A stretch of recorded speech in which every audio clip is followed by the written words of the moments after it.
여러분 안녕하십니까? 여수 MBC 뉴스데스크입니다. 순천만 갯벌이 유네스코 세계자연유산에 등재된 지 1년이 지났습니다. 해양 생태계 보존은 물론 기후변화와 탄소 중립 측면에서도 갯벌의 가치가 새롭게 조명받고 있는데요. 저희 여수 MBC는 순천만의 과거와 현재를 돌아보고 향후 발전 방향을 공유하는 기획 보도를 마련했습니다. 그 첫 순서로 오늘은 순천만의 발전 과정과 지역사회의 노력 등을 짚어봅니다. 문형철 기자입니다.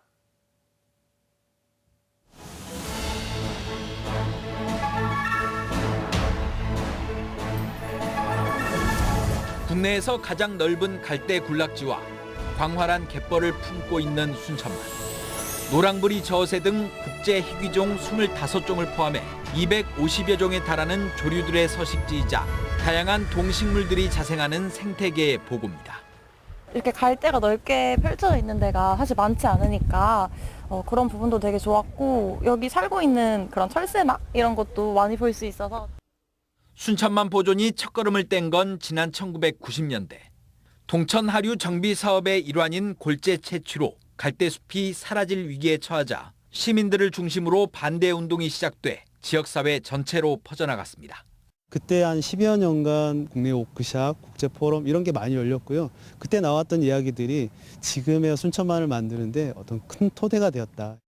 이후 순천만의 생태적 가치가 국내외에 알려지면서 보존과 복원 작업이 이어졌고, 주민들도 농약이나 비료를 사용하지 않는 친환경 농법을 도입한 결과 국내 최대 흙두루미 월동지이자 희귀철새들의 서식지가 됐습니다.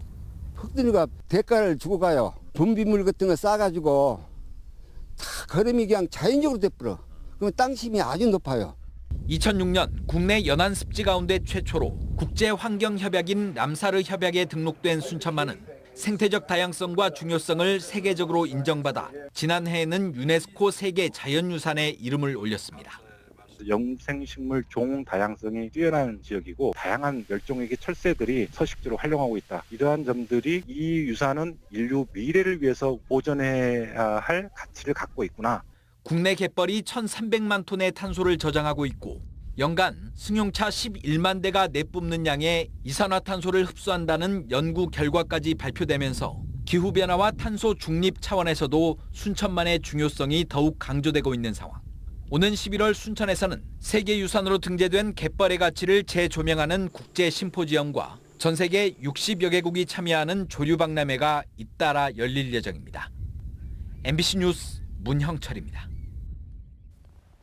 추석 연휴 사흘째인 오늘 귀경 행렬이 이어지고 있습니다.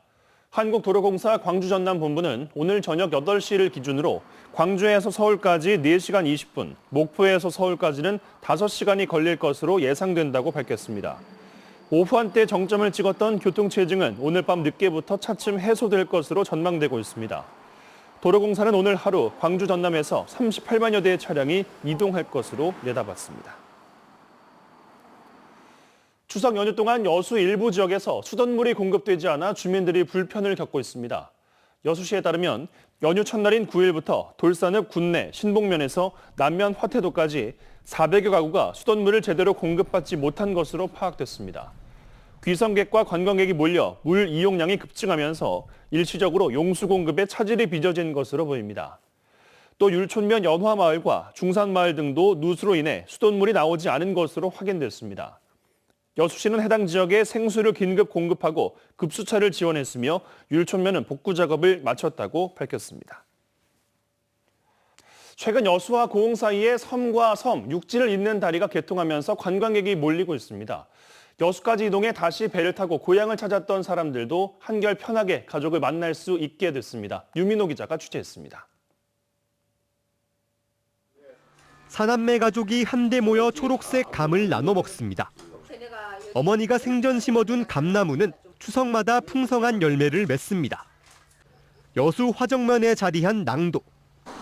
원래 무태서 2시간 배를 타고 고향을 찾아야 했지만 2년 전 육지와 섬, 다시 섬을 잇는 다리가 생기면서 귀성길이 한결 수월해졌습니다. 배 타고 다닐 때는 제가 여기 친정인데 1년에 한 번 겨우 명절에 한 번, 그것도 구정 때 한 번 뭐 올까 말까. 지금은 그러니까 이제 다리가 나니까 바로 차를 타고 들어올 수가 있으니까. 명절마다 사람으로 꽉꽉 들어찼던 여객선과 여의치않으면 작은 어선에 몸을 싣고 바다를 건넜던 일은 추억이 됐습니다. 마을 가구 수는 가장 많을 때보다 4분의 1로 줄었지만 섬은 비교할 수 없이 북적입니다. 오기도 좀 불편하고 했었는데 지금은 다리가 나와서 개통이 돼서 가족들, 자식들도 많이 부모들 찾아오고요. 또한 그 관광객들도 겁나게 많이 와요, 지금. 좁은 진입로에 차량이 양쪽에서 밀려들다 보니 마을 주민이 직접 교통을 통제합니다. 귀성객과 관광객이 몰리면서 선착장은 거대한 주차장이 됐습니다. 낭도는 다리가 놓이기 전부터 해변과 둘레길로 이름났던 곳인데 주말과 특히 명절 연휴에는 캠핑객까지 많이 찾고 있습니다. 이제 캠핑 시설도 잘 깨끗하게 잘 돼 있고 바로 앞에 바닷가도 있고 좀 이제 들어가면 뭐 이렇게 볼거리들이 많이 있더라고요. 그래서 캠핑하면서 이 근처도 이렇게 돌고. 오는 2028년에는 총 길이 39km, 11개 해상교량이 10개 섬을 지나는 백리 섬섬길이 완성됩니다. 섬과 섬을 달리는 새로운 길이 속속 생기면서 추석 풍경도 변하고 있습니다. MBC 뉴스 유민호입니다. 추석 연휴 셋째 날인 오늘 전남 동부 지역은 대체로 흐린 가운데 남해안 지역에 비가 내리는 곳이 있었습니다. 연휴 마지막 날인 내일은 구름이 많이 끼면서 광주 전남 지역에 가끔 빗방울이 떨어지겠습니다. 예상 강수량은 5에서 40mm입니다. 기온은 21도에서 낮 최고 27도로 오늘보다 조금 낮겠습니다. 내일 바다의 물결은 남해서부 앞바다에서 0.5에서 1.5m, 먼 바다에서는 1에서 2m로 일겠습니다. 광주 전남 지역 코로나19 신규 확진자가 추석 연휴 동안 감소세를 보이고 있습니다. 광주 전남 지역 코로나19 일일 확진자는 추석 연휴 첫날인 9일 3,046명, 둘째 날인 어제 1,977명으로 추석 연휴 전 9월 평균인 4,800여 명과 비교했을 때